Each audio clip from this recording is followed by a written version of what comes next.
Friends, आपण खूप दिवसांचा गॅप झालेला आहे आणि खूप दिवसांच्या गॅप नंतर आज आपण मित्रांनो व्हिडिओ अपलोड करतोय. व्हिडिओमध्ये मित्रांनो थोडासा पावसाचा आणि मित्रांनो थोडासा लाईटचा प्रॉब्लेम असल्यामुळे व्हिडिओ थोडासा ब्लर यायची शक्यता आहे. ठीक आहे, तरी पण मित्रांनो प्रयत्न आहे माझा की व्हिडिओ जास्तीत जास्त व्यवस्थित करावा. 10 दिवसांचा गॅप गेलेला आहे, त्याच्यामुळे कदाचित मागचं थोडंसं आठवण्याची शक्यता कमी आहे. तर माझी रिक्वेस्ट आहे मित्रांनो, हा व्हिडिओ बघायच्या आधी एकदाच आपलं लेक्चर नंबर 46 आणि लेक्चर नंबर 47 46 आणि 47 नंबरचे जे लेक्चर आहेत ते एकदा मित्रांनो व्यवस्थित पहा. त्याच्यामध्ये तुम्हाला बँक फॉर कलेक्शनची कन्सेप्ट काय आहे, त्याच्या बेसिक एंट्रीज काय आहेत ते मी एक्सप्लेन केलेलं होतं. आणि बँक फॉर कलेक्शनचा प्रॉब्लेम नंबर 18 सुद्धा आपण त्याच्यामध्ये काय केलेला आहे मित्रांनो, सॉल्व्ह केलेला आहे. ठीक आहे.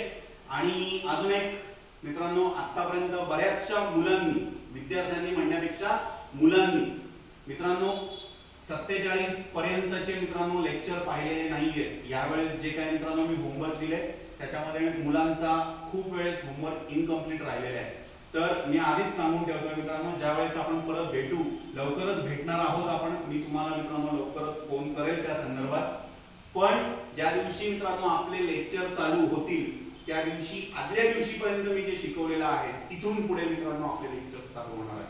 सो माझी सर्व विद्यार्थी मित्रांना, मुलांना विशेषतः ही रिक्वेस्ट आहे, ही नम्र विनंती आहे की मित्रांनो लेक्चर नंबर 47 रॅदर आजपासून पुढे मित्रांनो दररोज 1 किंवा 2 लेक्चर माझे अपडेट होतील.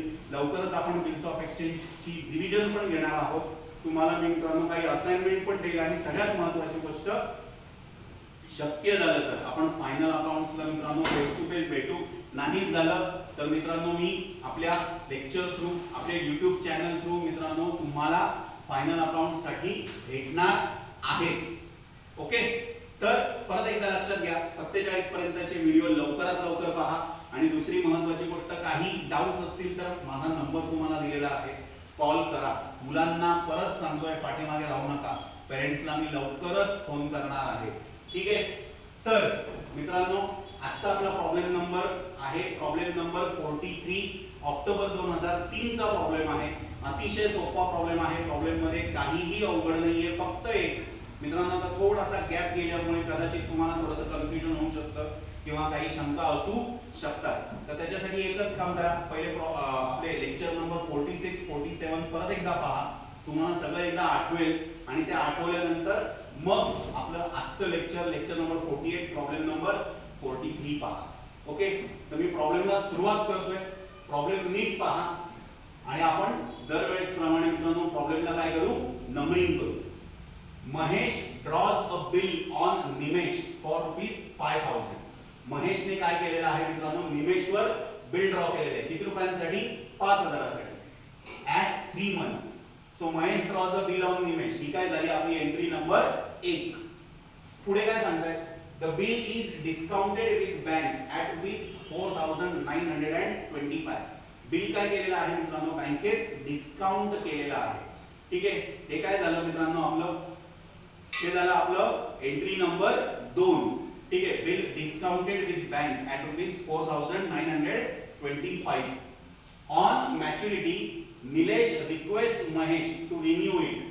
मॅच्युरिटीचा अर्थ काय झाला मित्रांनो, ड्यू डेट. ड्यू डेटला किंवा मॅच्युरिटीला काय झालेला आहे मित्रांनो, Nimesh request Mahesh to renew it. निमेशने महेशला मित्रांनो काय केलेलं आहे, बिल रिन्यू करायची काय केलेली आहे, रिक्वेस्ट केलेली आहे. मित्रांनो मला सांगा, बिल रिक्वेस्ट केलं रिन्यू करायची, याचा अर्थ काय झाला, आपल्याला जुनं बिल काय करावं लागेल, डिसऑनर करावं लागेल. ठीक आहे, म्हणजे आतापर्यंत एकूण किती एंट्रीज झालेल्या आहेत, 3. पहिली entry Mahesh draws a bill, दुसरी एंट्री डिस्काउंटेड विथ बँक, तिसरी एंट्री रिन्यू करायचं. याचा अर्थ आपल्याला जुनं बिल काय करावं लागेल, डिसऑनर करावं लागेल. चौथी entry Mahesh accept the bill, Mahesh accept the request and draw a new bill for ₹5050 including interest. आता लक्षात घ्या, त्याने जुनं बिल कॅन्सल केलं, याचाच अर्थ एंट्री नंबर 3 डिसऑनर केलं. आता याच्या पुढची एंट्री डायरेक्ट तुम्ही नवीन बिल ड्रॉची करणार का, नाही. आपला सिक्वेन्स आठवतोय तुम्हाला. जुनं बिल डिसऑनर झाल्यानंतर आपली जी पुढची एंट्री असते ती असते नोटिंग चार्जेस. या प्रॉब्लेम मध्ये नोटिंग चार्जेस नाही, त्याच्यामुळे नोटिंग चार्जेसची एंट्री कॅन्सल होईल. नोटिंग चार्जेसची एंट्री नंतर त्याच्या पुढची जी एंट्री आहे ती असते मित्रांनो इंटरेस्टची. त्याच्यामुळे आपली पुढची एंट्री येईल ती येईल इंटरेस्टची. मग इंटरेस्टची एंट्री आहे आपली एंट्री नंबर 4.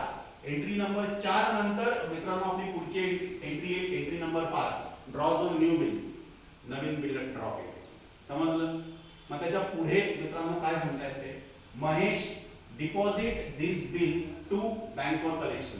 महेशने ते बिल मित्रांनो काय केलेलं आहे, बँक फॉर कलेक्शनला डिपॉझिट केलं. ही आहे आपली एंट्री नंबर 6. नवीन बिल ड्रॉ केलं की तुमची होती एंट्री नंबर 5. ते बिल तुम्ही बँक फॉर कलेक्शनला पाठवलं, हे आहे तुमचे entry number 6. On due date Nilesh honours the bill. This is your entry number 7. Due डेटला मित्रांनो तुमचं बिल काय झालेलं आहे, ऑनर झालेला आहे. ही आहे तुमची एंट्री नंबर 7. तर फ्रेंड्स आपण नंबरिंग केलेलं आहे. आपण आता काय करू मित्रांनो, एंट्रीज पाहूया. तर परत एकदा महेश ड्रॉज अ बिल. महेशने बिल ड्रॉ केलं म्हणजे in the books of Mahesh bracket मध्ये ड्रॉवर. कोणावर बिल ड्रॉ केलेलं आहे, on Nimesh. So in the books of Nimesh bracket मध्ये ड्रॉवी. मित्रांनो प्रॉब्लेम फळ्यावर लिहिलेला कदाचित तुम्हाला दिसणार नाही रिफ्लेक्शन मुळे. सो इट इज बेटर ज्या नोट्स आहेत नोट्स मध्ये बघून मग सोल्युशन पहा. ठीक आहे? तर पहा आता, Mahesh draws a bill on Nimesh. महेशने बिल ड्रॉ केलं तर पहिली एंट्री महेशच्या बुक मध्ये कोणती येईल, बिल ड्रॉ केल्याची एंट्री. बिल ड्रॉ केल्याची एंट्री काय मित्रांनो, bills receivable account debit to Nimesh. निमेशने दिलं, credit the giver. Being Nimesh acceptance received. आता याचीच एंट्री निमेश करताना काय करेल मित्रांनो, निमेश सांगेल महेशला ऍक्सेप्टन्स दिला, महेशला मिळाला, debit the receiver. Mahesh account debit to bills payable account 5000. Narration being acceptance given to Mahesh. आता याच्यानंतर पुढे काय झालं मित्रांनो, second line, the bill is discounted with bank at ₹4,925. आपला ड्रॉवर कोण आहे, महेश. महेशने ते बिल काय केलं मित्रांनो, बँकेत डिस्काउंट केलेलं आहे. महेशने बिल काय केलेलं आहे मित्रांनो, बँकेत डिस्काउंट. मग एंट्री काय होईल मित्रांनो, कॅश आली, कॅश अकाउंट डेबिट. डिस्काउंट आलं, डिस्काउंट दिलं, discount account debit. Debit all expenses and losses. आणि आपल्याकडनं बिल काय झालेलं आहे, गेलेलं आहे टू बिल्स रिसिवेबल अकाउंट. परत एकदा लक्षात घ्या एंट्री काय होईल, बिल आपल्याकडनं गेलं आणि इन रिटर्न आपल्याकडे कॅश आली to bills receivable account. Credit goes out, cash आली 4,925. Debit what comes in. मधला 75 रुपीज आपला काय आहे, डिस्काउंट. आपला काय झाला, expense. Debit all expenses and losses. Discount account debit 75 rupees. मित्रांनो नरेशन काय येईल, being bill discounted with bank. Being bill discounted with bank.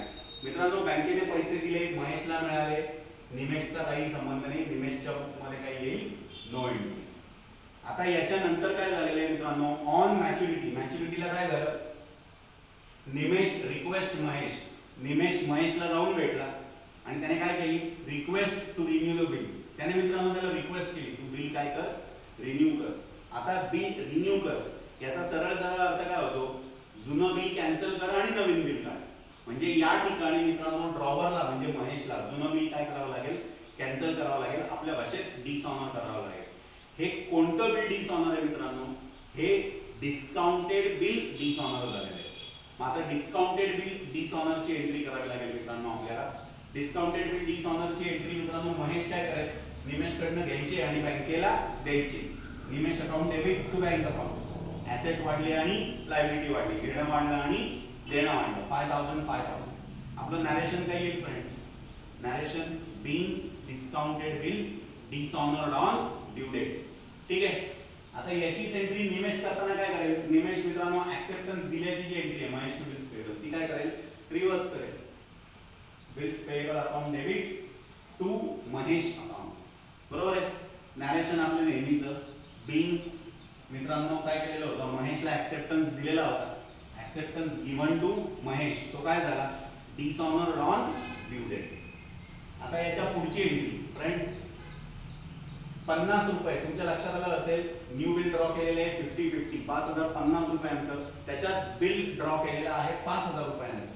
याचा अर्थ काय झाला मित्रांनो, इंटरेस्ट किती रुपयांचा असणार आहे, 50 रुपीज, 50 रुपये इंटरेस्टचे असणार आहे. आता मला सांगा महेशच्या व्यू पॉइंटने इंटरेस्ट हे काय झालं, इन्कम. मित्रांनो इंटरेस्ट हे इन्कम आहे, credit all incomes and gains. Interest अकाउंटला क्रेडिट केली आणि त्याला घेणं कोणाकडनं आहे मित्रांनो, निमेशकडनं. तो जर्नल एंट्री काय करेल, Nimesh account debit to interest account, किती 50-50. नॅरेशन बीइंग इंटरेस्ट रिसिवेबल, त्याच्यासाठी इंटरेस्ट काय आहे, रिसिवेबल. बीइंग इंटरेस्ट रिसिवेबल कोणाकडनं, फ्रॉम निमेश. कशाबद्दल, ऑन बिल दिस ऑन. आता याचीच एंट्री मित्रांनो निमेश काय करेल, तो सांगेल इंटरेस्ट खर्च आहे आपला, interest account debit all expenses and losses to Mahesh account. महेशला द्यायचे लायबिलिटी प्लस 50 रुपीज. आता तो सांगताना काय सांगेल, बीइंग इंटरेस्ट पेएबल, त्याच्यासाठी इंटरेस्ट काय पेएबल आहे, देणं बाकी. Being interest payable to Mahesh, कशाबद्दल, ऑन बिल डिसऑनर्ड. ठीक आहे मित्रांनो, या होत्या आपल्या इंटरेस्ट पर्यंतच्या एंट्रीज. ठीक आहे, आता याच्या पुढच्या एंट्रीज काय आहेत ते पाहू आपण. ठीक आहे, एंट्री नंबर 5. एंट्री नंबर 5 कसली येणार आहे, draws a new bill for rupees 50-50. मित्रांनो तुमच्या लक्षात आलं असेल तर महेशने निमेशवर राहिलेल्या अमाऊंटसाठी न्यू बिल ड्रॉ केलेले आहे. आता या ठिकाणी एक महत्त्वाची गोष्ट अशी आहे की त्याने न्यू बिल ड्रॉ केलं, त्याच्यामध्ये त्याला कॅश भेटलेली नाहीये.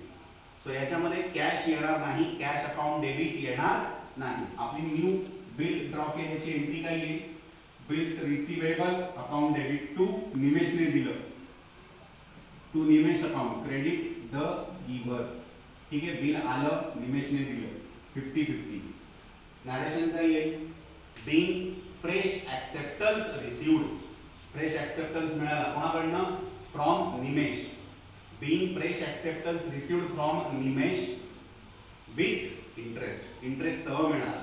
आता याला फ्रेश ऍक्सेप्टन्स मिळाला तर निमेशने फ्रेश ऍक्सेप्टन्स काय केलेला असेल, दिलेला असेल. निमेश कशी एंट्री करेल, महेशला फ्रेश ऍक्सेप्टन्स मिळाला, debit the receiver, Mahesh account debit to bills payable account. Mahesh account debit to bills payable account, किती रुपये मित्रांनो, 50-50. नॅरेशन काय येईल, बीइंग फ्रेश ऍक्सेप्टन्स गिवन. आता तो सांगताना काय सांगेल, फ्रेश ऍक्सेप्टन्स दिला, कोणाला दिला, being fresh acceptance given to Mahesh with interest. ठीक आहे, आता तुमचं मित्रांनो नवीन बिल ड्रॉ केलेले आहे, करेक्ट. या नवीन बिलाचं काय झालं, Mahesh deposit this bill to bank for collection. महेशने हे बिल काय केलेलं आहे मित्रांनो, बँक फॉर कलेक्शनला पाठवलं. बरोबर आहे, म्हणजे याचा अर्थ काय झाला की तुमच्याकडनं आलेलं बिल काय झालं, गेलं. आय रिपीट मित्रांनो, या ठिकाणी काय झालंय, तुमच्याकडे आलेलं बिल तुमच्याकडनं काय झालं, गेलं. टू बिल्स रिसिवेबल, बिल गेलं आणि ते कुठे गेलेलं आहे, लक्षात घ्या, बिल बँकेत गेलेलं नाहीये, बिल बँक फॉर कलेक्शनला गेलेला आहे. ठीक आहे, खूप मुलं हे कन्फ्युजन करतात. मुलं काय करतात, बँक अकाउंट डेबिट लिहितात, चुकीचं आहे. बिल बँकेत नाही पाठवलेलं, बँक फॉर कलेक्शनला पाठवलेलं आहे. बँकेत आणि बँक फॉर कलेक्शन मध्ये काय डिफरन्स आहे हे आपल्या जर्नल एंट्रीज आणि इंट्रोडक्शनच्या लेक्चरमध्ये मित्रांनो मी व्यवस्थित एक्सप्लेन केलेलं आहे, तर ते लेक्चर पाहून घ्या. तर बिल आपल्याकडनं गेलं आणि बँक फॉर कलेक्शनला जमा झालं, तर जर्नल एंट्री काय होईल, bank for collection account debit to bills receivable, किती रुपये, 50-50. नॅरेशन काय येईल मित्रांनो, आता तुम्ही लिहिताना काय लिहाल, बीइंग, त्याचं नाव काय, निमेश. निमेशचा फ्रेश ऍक्सेप्टन्स होता, निमेश फ्रेश ऍक्सेप्टन्स. निमेशचा फ्रेश ऍक्सेप्टन्स तुम्ही काय केला मित्रांनो, send to bank for collection. निमेशचा फ्रेश ऍक्सेप्टन्स तुम्ही काय केला मित्रांनो, बँक फॉर कलेक्शनला पाठवला. ठीक आहे, आता लक्षात घ्या मित्रांनो, ड्रॉवरने काय केलेलं आहे, बिल बँक फॉर कलेक्शनला पाठवलेलं आहे. ठीक आहे, या ठिकाणी मित्रांनो बँक फॉर कलेक्शनला बिल मिळालं आणि ड्रॉवरने पाठवलं. ड्रॉविंगचा काहीही या ठिकाणी संबंध नाहीये. सो ड्रॉविंगच्या बुक मध्ये काय होईल मित्रांनो, नो एंट्री. ड्रॉविंगच्या बुक मध्ये मित्रांनो काय होईल, नो एंट्री. आता 7व्या एंट्रीकडे जरा व्यवस्थित लक्ष द्या. On due date Nilesh honours the bill. ऑन ड्यू डेट निलेशने बिल काय केलेलं आहे मित्रांनो, निमेशने ऑनर केलेलं आहे. याने बिल ऑनर केलं याचा अर्थ काय झालेला आहे मित्रांनो, याने पेड केलेलं असणार आणि ते बिल कोणाला भेटलेलं असणार लक्षात घ्या बरं का.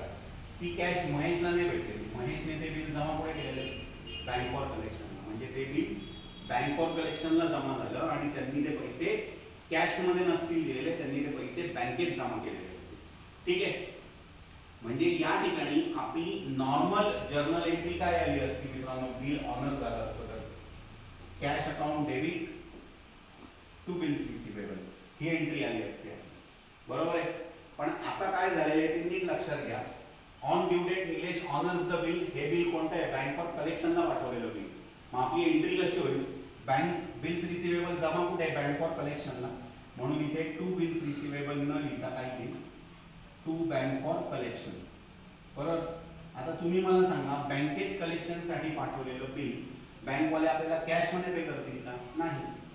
बँकवाले ते पैसे मित्रांनो कॅश मध्ये न घेता आपल्या कुठे जमा करतील, बँकेत जमा करतील. म्हणजे entry cash account debit to bills receivable अशी न येता bank account debit to bank for collection अशी 5000. ठीक आहे. परत लक्षात घ्या, कॅश आली बिल्स रिसिवेबल गेला. आपली नॉर्मल एंट्री काय असते, cash to bank bills receivable. पण आता बिल्स रिसिवेबल जमा कुठे, बँक फॉर कलेक्शनला. म्हणून बिल्स रिसिवेबलच्या ठिकाणी बँक फॉर कलेक्शन येईल आणि बँक फॉर कलेक्शनचे पैसे कॅश मध्ये हातात न पडता बँकेत जमा होतात. म्हणून कॅश अकाउंटच्या ऐवजी बँक अकाउंट डेबिट येईल. ठीक आहे. नॅरेशन काय येईल, बीइंग निमेशचा फ्रेश ऍक्सेप्टन्स होता. बरोबर ना, निमेश फ्रेश ऍक्सेप्टन्स. बरोबर. हा फ्रेश ऍक्सेप्टन्स काय झालेला होता मित्रांनो, send to bank for collection. Bank for कलेक्शनला पाठवलेला तो काय झाला मित्रांनो, ऑनर्ड ऑन ड्यू डेट. तो काय झाला मित्रांनो, ऑनर्ड ऑन ड्यू डेट. किंवा तुम्ही शॉर्टकट मध्ये being bill sent to bank for collection honoured on due date असं सुद्धा नॅरेशन लिहू शकता, तसं सुद्धा चालेल. ठीक आहे. आता याचीच एंट्री मित्रांनो हा काय करेल, हा आपली नेहमीची एंट्री करेल. हा काय सांगेल, बिल्स पेएबलची लायबिलिटी कमी झाली आणि कॅश आपल्याकडनं काय झाली, गेली. Bills payable account debit to cash किती रुपये, 50-50. नॅरेशन बीइंग, बरोबर आपले नेहमीचं narration, fresh acceptance given to Mahesh. महेशला फ्रेश ऍक्सेप्टन्स दिलेला, तो काय झाला, ऑनर्ड ऑन ड्यू डेट. मित्रांनो त्याच्यानंतर आपल्या जर्नलची टोटल येईल. ठीक आहे. अशा रीतीने आपला प्रॉब्लेम संपला. खूप दिवसांचा गॅप आहे, परत सांगतोय मित्रांनो, एकदा मागचे 2 व्हिडिओज पहा आणि त्याच्यानंतर हा व्हिडिओ पहा. परत व्हिडिओ रिपीट पहा. काही डिफिकल्टीज असतील तर मित्रांनो, तरी पण काही डिफिकल्टीज असतील तर 8380092791 या नंबरवर कॉल करा. आपण आता कंटिन्यू भेटत राहू, आता गॅप राहणार नाही कदाचित अशी अपेक्षा धरूयात. ठीक आहे. तोपर्यंत लवकरच भेटू अशी अपेक्षा करूयात. घरात राहा, सुरक्षित राहा.